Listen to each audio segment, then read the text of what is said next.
Ya, bismillah, assalamualaikum warahmatullahi wabarakatuh. Pada pembahasan kali ini saya akan membahas mengenai beberapa permasalahan-permasalahan pernikahan, ya terutama permasalahan yang umum di Indonesia atau misalnya yang sering di Indonesia gitu. Nah, ini langsung saja ya mengenai pembahasannya. Yang pembahasan pertama yaitu KDRT.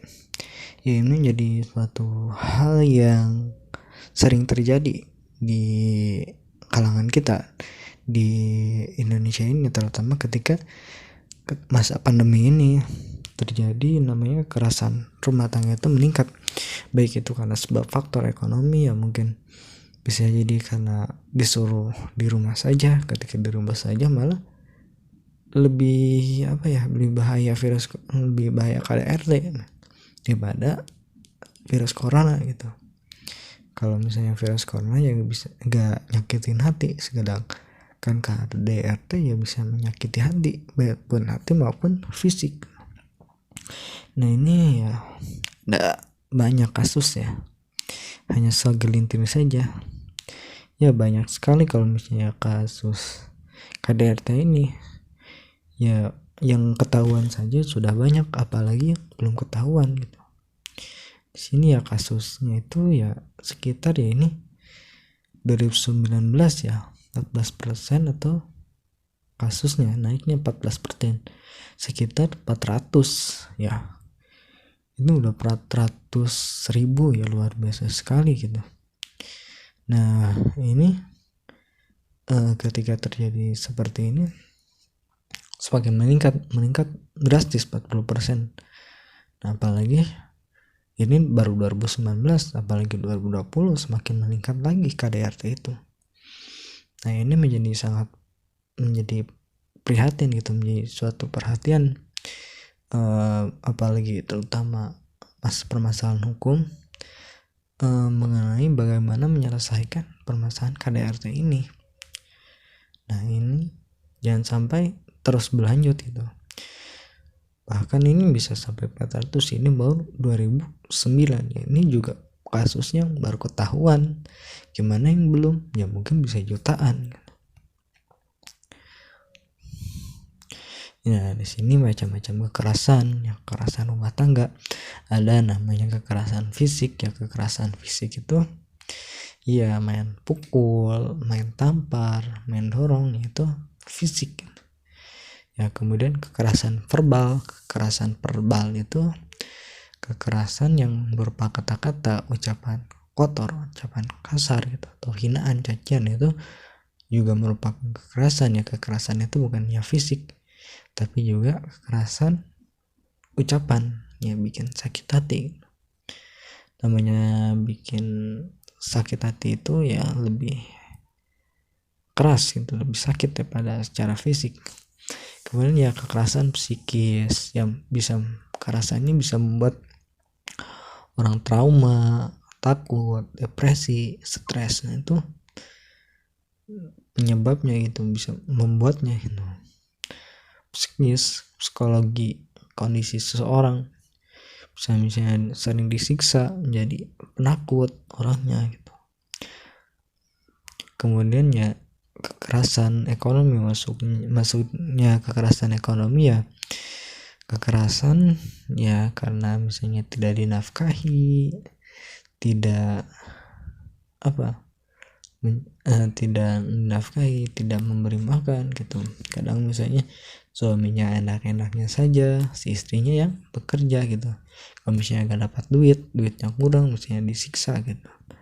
Nah, ini juga kekerasan yang juga kalau misalnya tidak memberi nafkah, atau misalnya ya bukan gak mampu, misalnya emang malas gitu, ya ini juga merupakan kekerasan ekonomi gitu.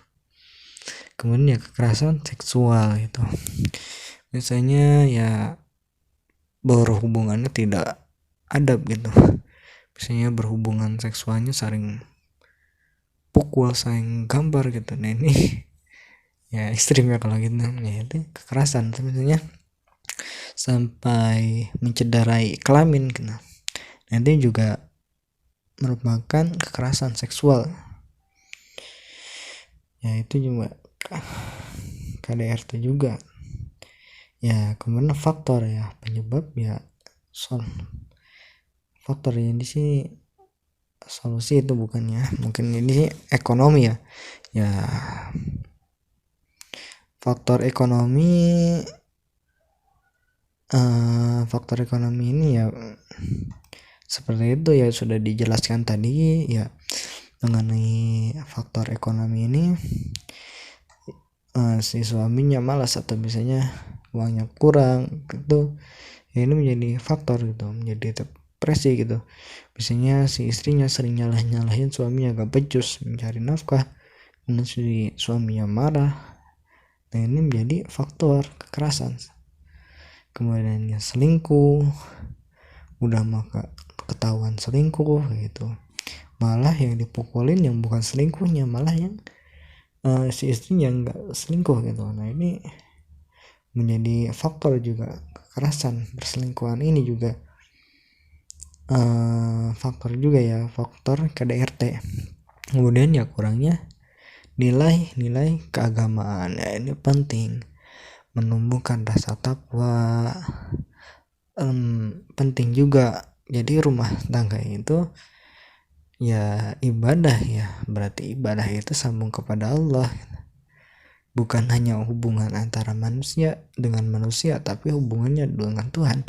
Makanya penting sekali namanya menghadirkan dalam rumah tangga itu Allah gitu ya. Kalau misalnya sudah Allah itu di hati kita ya gak mungkin ada namanya kekerasan gitu. Kalau mau keras mau kasar ya ingat Allah, pasti Allah marah, Allah murka. Nah itu penting sekali sambung hati ini untuk kepada Allah gitu, mencintai karena Allah. Nah ini penting karena ya di awal-awal sudah dijelaskan dalam mencari jodoh gitu, niatkan Allah dan jangan cinta buta gitu.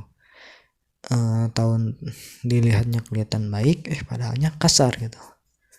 Nah gitu, harus jeli dalam, apalagi penting ya supaya tidak terjadi kekerasan rumah tangga ya memilihnya dulu pasangannya itu yang baik, jangan salah, jangan mencari yang temperamen orangnya ya. Kemudian temperamental ya, mungkin kadang orang ya emang bawaannya dari sana suka keras gitu, suka ringan tangan ya. Mungkin bisa sebabnya karena bawaan dari kecil, misalnya orang tuanya sering berantem, misalnya suaminya ayahnya suka mukulin anaknya atau ibunya, sehingga trauma terhadap anaknya ketika menikah ya menjadi mengikuti contoh orang tuanya yang tidak baik. Ini juga sebab seorang menjadi KDRT gitu, mungkin masa lalu yang buruk sehingga melakukan KDRT. Kemudian ya komunikasi ya, komunikasi di sini misalnya jadi penyebab salah sangka gitu ya. Misalnya si suaminya disuruh misalnya kerja, karena salah komunikasi malah dianggap selingkuh. Kemudian cekcok, berantem karena ada kesalahpahaman. Nah ini penting menjaga komunikasi supaya tidak terjadi kesalahpahaman. Lalu selanjutnya itu ya kemudian ya harus dilakukan ya, apa yang harus dilakukan terjadi KDRT ya. Ya ini berarti baik Anda yang korban maupun Anda yang pihak lain gitu yang menyaksikan. Pertama yang melakukan mediasi. Ketika kekerasan itu ya harus ada penengah gitu, yang dewasa, yang dihormati gitu, baik maupun misalnya ulama atau misalnya orang tuanya atau pihak yang dihormati gitu, atau bisa langsung ke KUA gitu, melakukan rujuk gitu, mencari solusinya, permasalahannya apa ya. Itu dia memediasi, menengahi. Terkadang kalau misalnya di pengadilan juga sering ada namanya mediasi. Nah ini bisa dilakukan. kemudian memberikan perlindungan. Ini penting sekali, namanya organisasi untuk menjaga hak-hak perempuan ya, terutama yang terkena, misalnya yang ya organisasi untuk melindungi perempuan yang terkena korban KDRT gitu, dilindungi, jangan sampai disakiti gitu, dijaga. Nah, jangan sampai dibiarkan saja ketika ada rumah tangga yang sering ribut gitu, piring pecah atau misalnya kaca pecah, ya semuanya berantakan, cekcok, hari berantem mulu. Nah, ini jangan sampai dibiarkan. Kalau dibiarkan ya takutnya menjadi bahaya ya, kadang banyak terjadi gitu, karena hal sepele bisa saling bunuh membunuh. Nih bahaya sekali gitu. Ketika hal itu terjadi ya pihak yang menjadi korban ya harus dilindungi, terutama anak dan istri, itu biasanya menjadi korban. Kemudian melapor kalau misalnya udah kekerasan gitu, kekerasan fisik, apalagi membuat seseorang cacat nih, itu harus ya sudah harus wajib lapor ya, jangan dibiarkan saja. Kalau misalnya mediasi udah gagal, kemudian memberikan perlindungan ya. Kemudian juga di sini ya hal terakhir ya dilapor ke polisi, ya jalan terakhirnya gitu. Nah, di sini juga lanjut ya, selain permasalahan KDRT juga ada pernikahan dini. Nah, di sini ada beberapa kasus yang mengenai pernikahan dini itu sendiri. Ya, mengenai pernikahan dini ini sendiri ya banyak sih menjadi fenomena anak kecil udah baru lulus SD udah pada nikah gitu. Ya padahal ya jangan terlalu buru-buru untuk menikah gitu. Ya pendidikan itu penting gitu. Kalau misalnya nikah itu kan bisa nanti gitu, tapi kalau pendidikan gak bisa dinanti-nanti. Kemudian ya alasan ini pernikahan dini ini banyak sekali di Indonesia ya, terutama mungkin penyebabnya, alasan paling utama ya biasa yang terjadi karena hamil di luar nikah. Nauzubillah, ini jangan sampai terjadi di kalangan kita ya. Sering terjadi pernikahan dini itu karena ya itu sudah hamil di luar nikah, udah ke sekolah, putus sekolah, karena malu ya dihamilin, ya otomatis ya jalannya yang nikah. Kadang yang orang udah putus sekolah ya ujung ya solusi terakhirnya ya nikah gitu. Ya jalan itunya, jalan solusinya gitu. Kemudian pertama ya alasannya agama, budaya. Kadangnya kalau misalnya agama Islam memang membolehkan misalnya menikah misalnya dengan umur 9 tahun gitu, gak ada batasan umur kalau misalnya dalam Islam, yang penting berakal balik gitu, itu boleh gitu. Tapi ya kemudian budaya, kadang ada budaya yang menikahkan menjodoh-jodohkan gitu.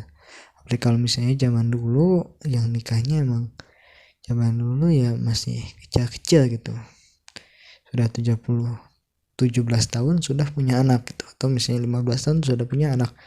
Ini biasanya zaman dulu ya, kebiasaan zaman dulu. Terkadang ya zaman sekarang ya masih ada budaya-budaya seperti itu, menikah dini. Ya menikah dini dengan menikah muda itu beda ya. Kalau menikah muda ya umurnya sudah cocok ya, menikah muda berarti umur 20-an gitu, sudah matang gitu. Kalau nikah dini berarti nikah di bawah umur ya, dimana umurnya itu seharusnya digunakan untuk masih waktu untuk bermain, atau misalnya waktu untuk belajar, untuk menempuh pendidikan itu dari SD sampai SMA. Kemudian agama, alasannya agama karena agama agak melarang gitu. Padahal di negara Indonesia ya kita harus mengikuti aturan di Indonesia. Di Indonesia itu minimal ya 19 tahun ya. Kalau misalnya di bawah itu harus minta izin, harus dispensasi ke pengadilan agama gitu. Nah itu ya, idealnya kalau di Indonesia diharuskan ya minimalnya 21. Kalau antara 19 sampai 21 itu harus meminta izin dari orang tuanya gitu, walaupun emang boleh nikah 19 tahun itu. Nah itu kemudian ya alasannya, kemudian ya saling suka, saling cinta.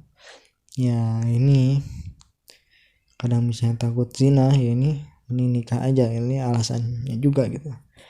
Kemudian ya kadang juga udah dapat restu orang tua gitu, kedua belah pihak setuju, ya udah nikah aja walaupun terlalu dini gitu.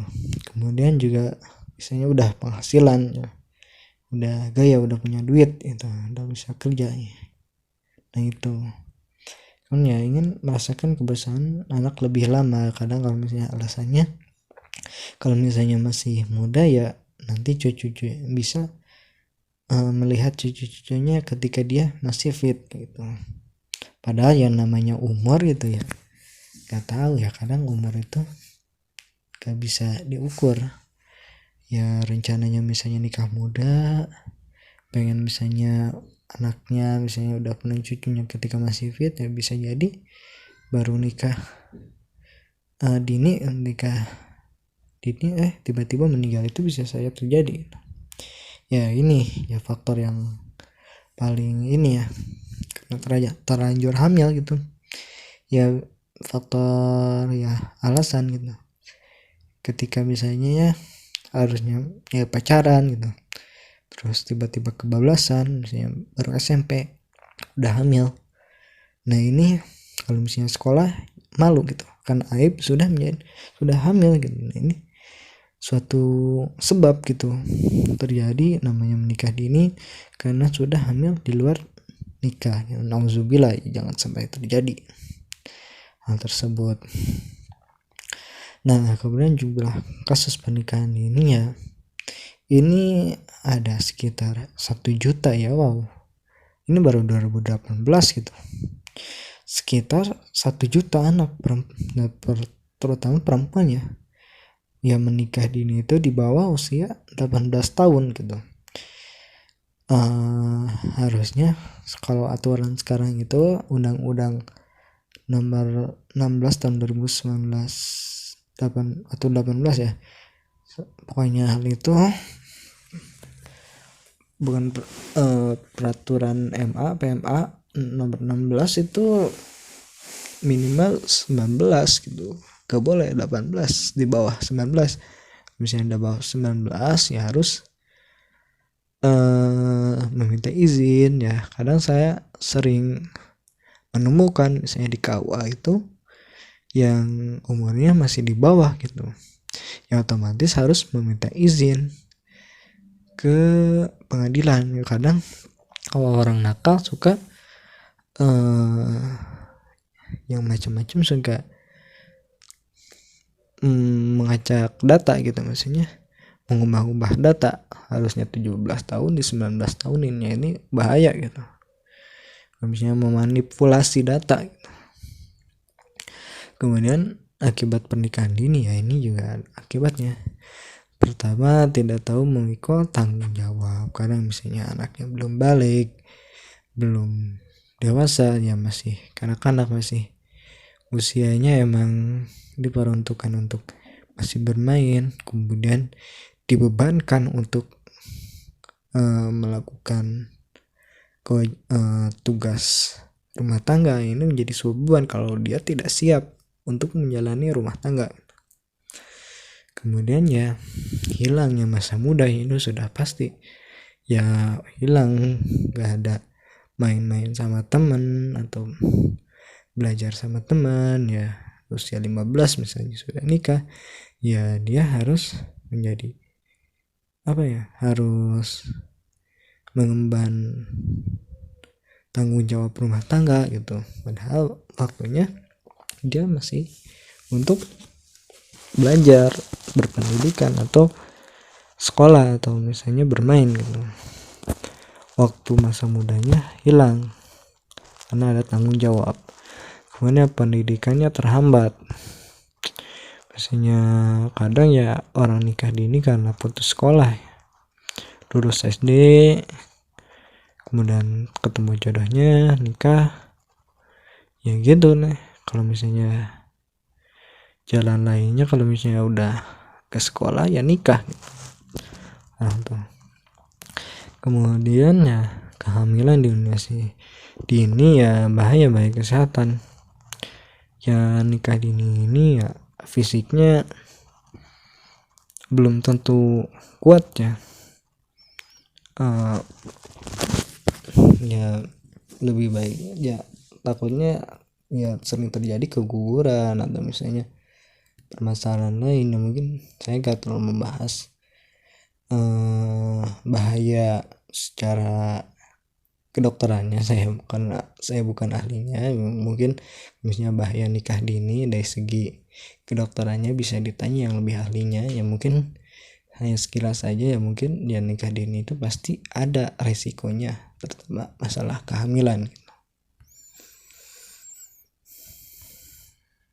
Ya kemudian di sini ya selanjutnya, permasalahan selanjutnya itu nikah siri. Nah di sini nikah siri ya pertama,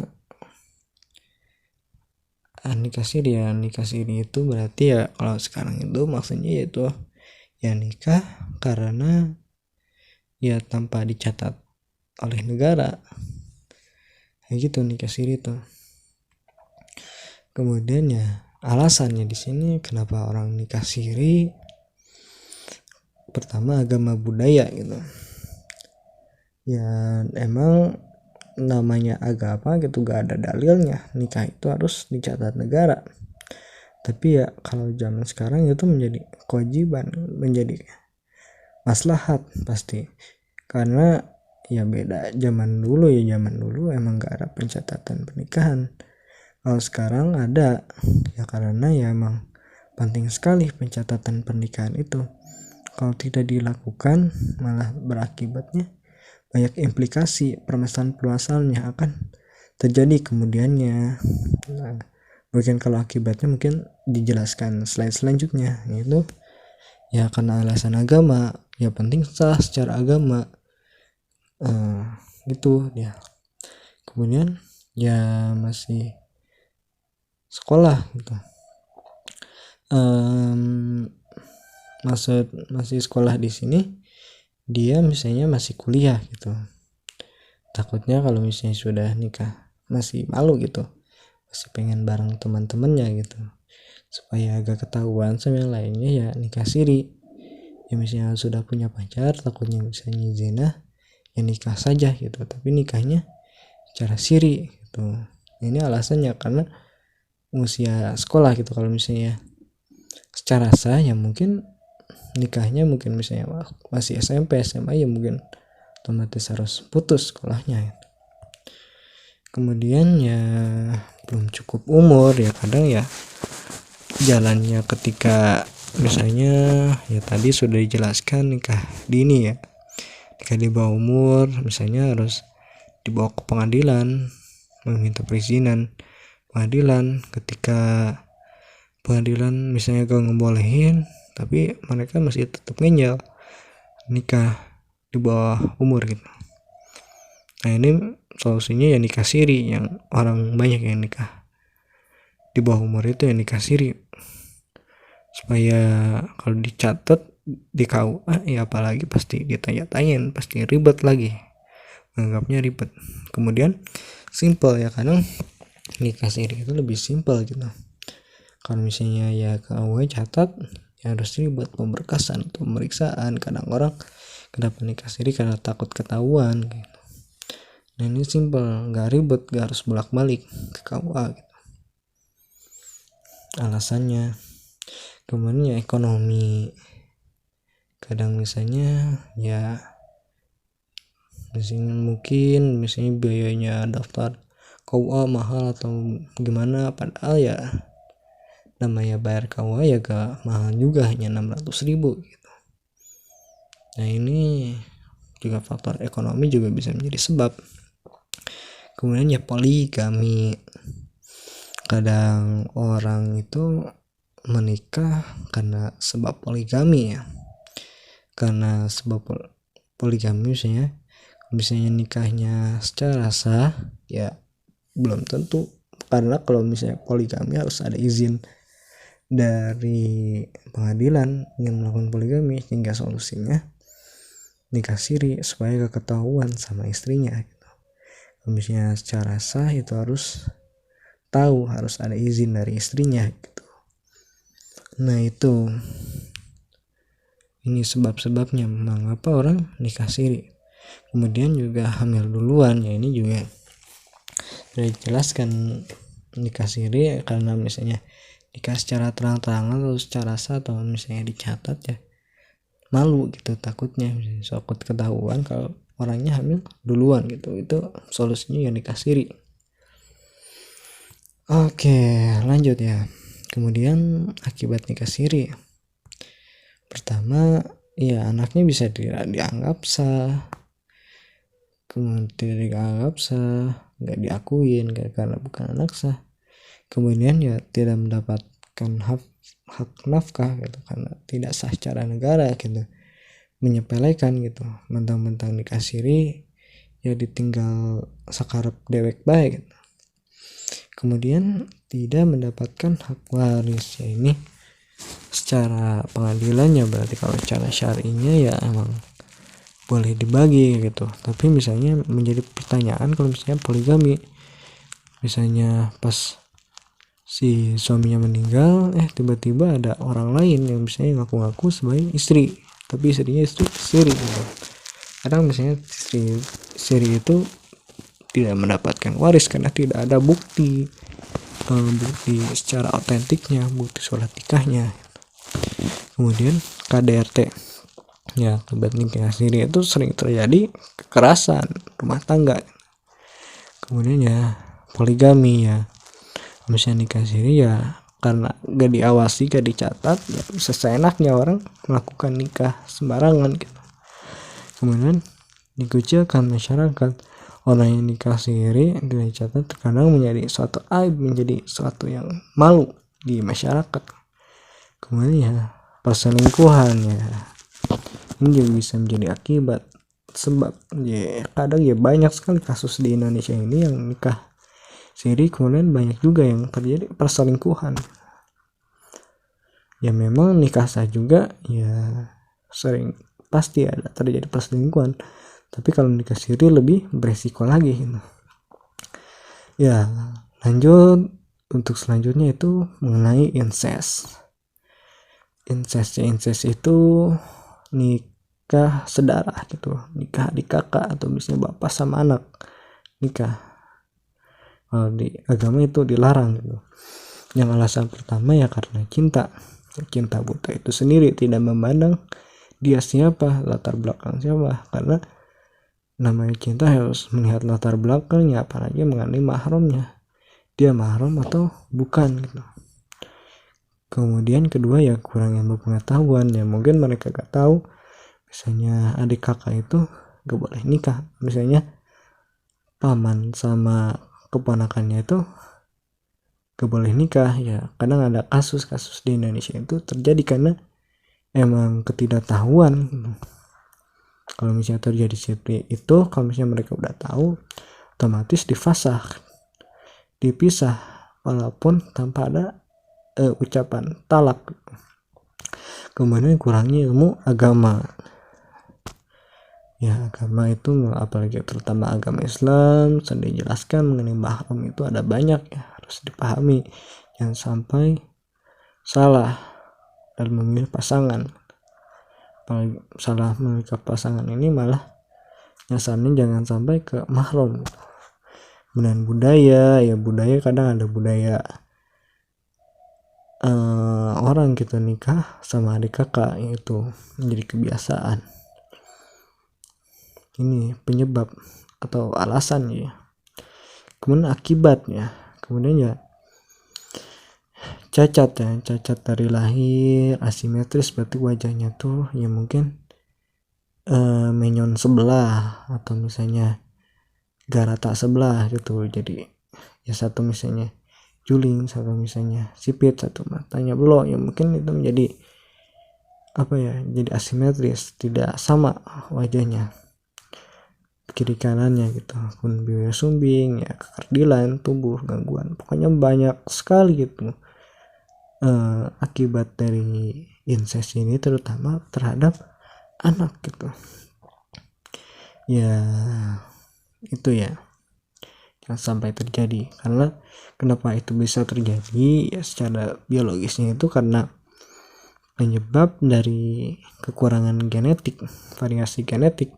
Karena misalnya genetik misalnya sama saudara itu masih samaan genetiknya, sehingga ketika orang kurang variasi genetiknya, sehingga yang keturunannya menjadi kurang baik gitu.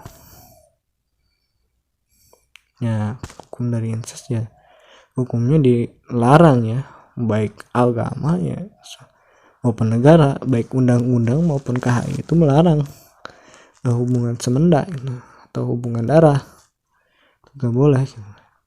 Kemudian pernikahannya difasah walaupun tanpa talak, misalnya mereka sudah tahu misalnya sepersusuan, atau misalnya mereka ketahuan bahwa yang nikah itu anak sama bapak, ya otomatis ya harus cerai walaupun tanpa talak. Kemudian status keperdataan misalnya gimana anaknya, ya anaknya ya nurunnya ke ibunya bukan ke bapaknya, walinya pun bukan wali bapaknya, dari ibunya gitu. Kemudian juga warisnya pun ya waris dari hanya ibunya saja, dari orang tuanya tidak mendapatkan, dari bapaknya maksudnya tidak mendapatkan gitu. Nah itu ini lanjut. Kemudian selanjutnya ini mengenai kasus LGBT ya. Ya LGBT ini ya sering, apalagi pernah heboh di Indonesia ini mengenai LGBT gitu. Lesbian, gay, biseksual, transgender. Pertama ya faktornya ya karena keluarga misalnya broken home, atau misalnya keluarga yang ya misalnya bapaknya emang agak-agak gay kayak gitu ya, melihat anaknya misalnya jadi sebab gitu. Misalnya si anaknya perempuan, misalnya bapaknya kasar, menganggap bahwa laki-laki itu semuanya sama gitu, cowok itu sama gitu, sehingga dia benci sama laki-laki gitu, bisa jadi trauma gitu dari keluarga. Kemudian faktor lingkungan ya, pergaulan juga ini berpengaruh.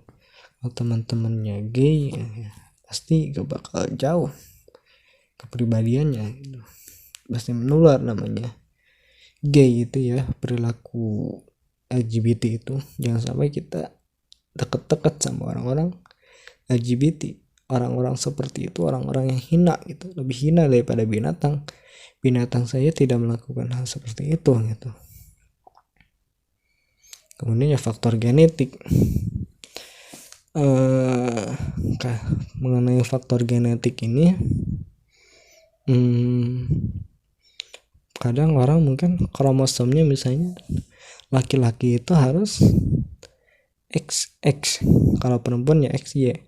Kadang misalnya ada kelebihan laki-laki itu XY ya, kemudian perempuan XX, kemudian si laki-laki itu kelebihan kromosom misalnya jadi XXY. Jadi kelebihannya mungkin ada sifat kewanitaan dan mungkin ada fisik sebagiannya seperti perempuan. Nah ini bisa terjadi faktor genetik ya. Solusinya ya harus disuntik hormon ya, mungkin itu mungkin urusan dokter ya. Akibat dari LGBT penyakit AIDS banyak ya, bukan AIDS saja, gonore, atau misalnya raja singa itu banyak sekali penyakit kelamin yang disebabkan oleh LGBT karena mungkin memasukkannya lewat dubur gitu. Ya misalnya cowok sama cowok ya biasanya dia memasukkannya melalui dubur gitu. Kemudian direndahkan ya, semua agama melarang namanya LGBT itu. Orang-orang LGBT itu lebih hina daripada binatang gitu.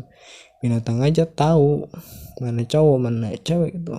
Ya harusnya orang berakal, mereka mah mengapa suka sama jenis gitu. Mungkin faktornya juga salah satunya kelebihan seks atau misalnya pengen sesuatu hal yang lebih atau sesuatu hal yang aneh-aneh. Kemudian ya mempengaruhi anak. Ya anak di sini misalnya ada anaknya dia kadang orang LGBT itu dia dia itu orang tuanya gini ya,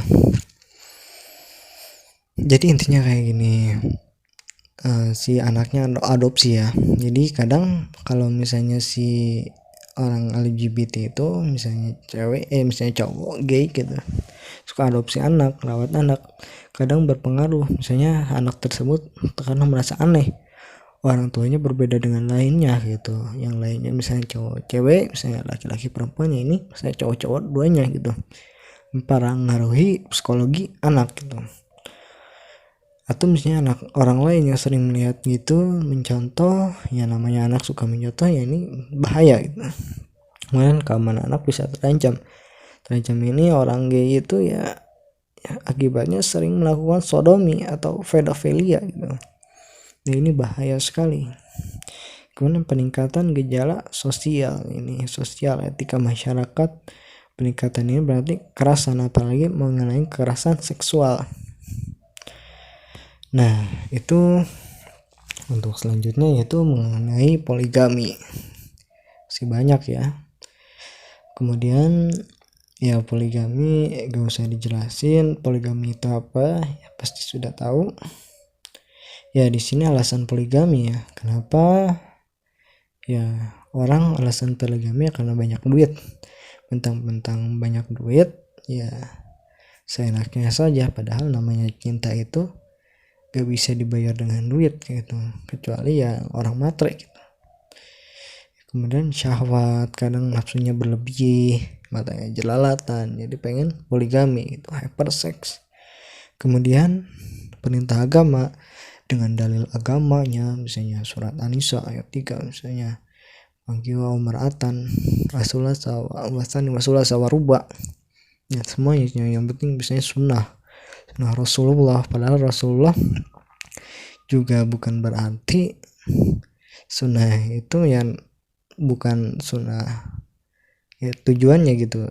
Poligami itu bukan pilihan tapi solusi.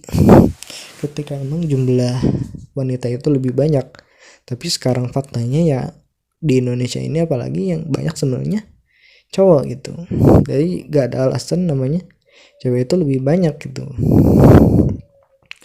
Itu menurut data statistik surveinya itu lebih cowok itu malah lebih banyak. Tapi sekarang gak tahu, sekarang 2020 statistiknya seperti apa gitu, apakah masih tetap cowok yang lebih banyak ataukah perempuan yang lebih banyak. Lalu kemudian perintah agama, padahal ya harus adil ya syarat namanya poligami itu. Kemudian ya menghalalkan yang tidak baik gitu, maksudnya hal yang tidak baik daripada selingkuh, daripada zina, yang mending poligami gitu. Nah itu alasannya. Kemudian ya jauh dengan istri, kadang yang LDR gak kuat, pengen melakukan hal seperti itu ya, itu alasannya karena LDR. Misalnya ketemu cewek di jalan dinikahin, ya itu jadi. Lalu kemudian dampak psikologis ya pada istri. pertama yang muncul rasa bersalah karena merasa gak sanggup untuk menjalani, merasa gak bisa menjadi istri yang baik, menjadi merasa bersalah. Kemudian memicu ketidakadilan ya, karena banyak sekarang itu poligami itu ya gak bisa berbuat adil gitu. Kemudian KDRT, lalu ya merasa malu di lingkungan sekitar karena dilihat masyarakat itu ya istri simpenan gitu. Kemudian ya stres dan depresi. Nah, kemudian dampak psikologis bagi anak ya. Pertama itu ya anak merasa kurang kasih sayang ya. Orang kalau bapaknya satu ya merasa dianggapnya pasti kurang gitu bapaknya. Misalnya bapaknya gak poligami aja pasti merasa kurang kasih sayang ya, apalagi poligami gitu. Kemudian yang memicu pada rasa benci karena si ayahnya itu lebih mementingkan orang lain gitu. Kemudian anak merasa malu karena dianggapnya anaknya anak simpenan atau si ibunya ibu simpenan gitu. Kemudian nikah beda agama, ini jadi persoalan, apalagi banyak di artis-artis di Indonesia ini yang melakukan menikah beda agama gitu. Gak harus disebut, pasti Anda tahu siapa saja yang menikah beda agama. Nah, ini banyak sekali fenomena di Indonesia. Di Indonesia ini sendiri baik pun secara negara maupun agama itu dilarang, maupun Islam maupun Kristen, Hindu, Katolik pasti melarang namanya nikah beda agama. Nah, mengapa itu bisa terjadi? Ya karena alasannya ya mungkin ya alasannya cinta gitu. Dan kemudian orang yang nikah beda agama itu biasanya gak nikah di Indonesia karena di Indonesia gak diakui, maksudnya gak berlaku, gak bakal dilakuin gitu, gak boleh gitu. Tapi kenapa banyak? Karena mereka menikahnya bukan di Indonesia tapi di negara-negara yang memperbolehkan, seperti Perancis, Amerika, Jerman itu membolehkan nikah beda agama karena sifatnya sipil ya, bukan landasannya, bukan seperti Indonesia ini kan manutnya agama ya, landasan utamanya ketuhanan yang Maha Esa, di mana dalam UUP itu di mana pernikahan itu sah menurut agama kepercayaan. Kalau misalnya gak sesuai kepercayaan atau misalnya agamanya, nah itu dilarang gitu, gak bisa gitu. Terutama Islam juga ada perbedaan yang mungkin saya gak terlalu banyak membahas mengenai menurut para ulama, ya sedikit saja mengenai perbedaan agama ini. Seperti ya emang seorang pria itu boleh menikahi non muslimnya yang bukan musyrik tapi ahli kitab, tapi ya zaman dulu, zaman Rasulullah ya ada alasannya kenapa menikah beda agama, karena alasannya ya jumlah muslim di pada zaman Rasul masih sedikit, jadi sehingga memperbolehkan namanya menikah beda agama. Kemudian kedua tujuannya juga dakwah gitu. Semoga ketika jalur nikah, semoga yang misalnya si istrinya yang beda agama bisa diajak masuk Islam gitu. Juga alasan dakwah juga. Pertama alasannya emang masih minim umat muslim, kedua juga memang ya untuk sarana dakwah. Semoga ketika dengan jalur nikah semoga bisa masuk Islam. Kenapa laki-laki? Karena wanita itu cenderung menuruti gitu, jadi sehingga dilarang seorang wanita itu menikah beda agama. Kemudian kalau zaman sekarang ya gimana dengan ahlul kitab, ya lebih baik ya jangan gitu, karena yang ahlul kitab juga gak pengen juga sebenarnya nikah beda agama juga, pasti dia melarang gitu. Di Islam juga gitu, baik laki-laki perempuan, karena mungkin ya beda keyakinan. Sekarang ya beda ya, Alkitab dulu sama sekarang itu sudah berbeda jauh. Sehingga lebih baiknya ya kenapa gak nikah dengan sesama agama saja gitu. Kenapa harus ribet-ribet dengan beda agama? Kemudian ya tidak sesuai, pertama ya akibatnya nih tidak sesuai dengan aturan agama dan negara ya, itu dijelaskan tadi. Kemudian ya bisa pindah agama, kadang misalnya orangnya Islam, misalnya suaminya Islam, misalnya Kristen, ya kadang terpengaruh, bisa saja yang Islam jadi murtad, jadi pindah agama, ya itu bisa beresiko. Banyak sekali yang nikah beda agama yang ujung-ujungnya malah murtad gitu. Kemudian status anak, si anak menjadi bingung, dia mau pilih agama yang mana, yang satu muslim, satu non muslim. Nah ini menjadi anak menjadi misalnya diajarin kedua orang tua yang beda agama gitu. Padahal anak itu belum bisa untuk memilih, tapi dia harus anak itu ya harus masih dibimbing gitu. Kemudian ya sering berselisih pendapat ya, kadang beda aturan, beda keyakinan menjadi suatu perdebatan. Misalnya si istrinya non muslim, si suaminya muslim, kemudian dia gak tahu misalnya masakan yang halal itu apa, seperti apa, yang menjadi permasalahan gitu.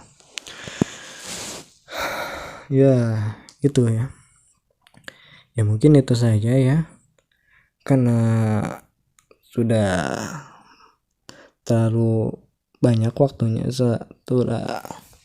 waktunya udah hampir 50 menit ya, mungkin mohon maaf mungkin sekarang pembahasannya panjang ya karena pembahasannya banyak. Mohon maaf apabila ada kesalahan kata atau ucapan, misalnya penyampaian. Wallahul muwaffiq ila aqwamit thoriq. Assalamualaikum warahmatullahi wabarakatuh.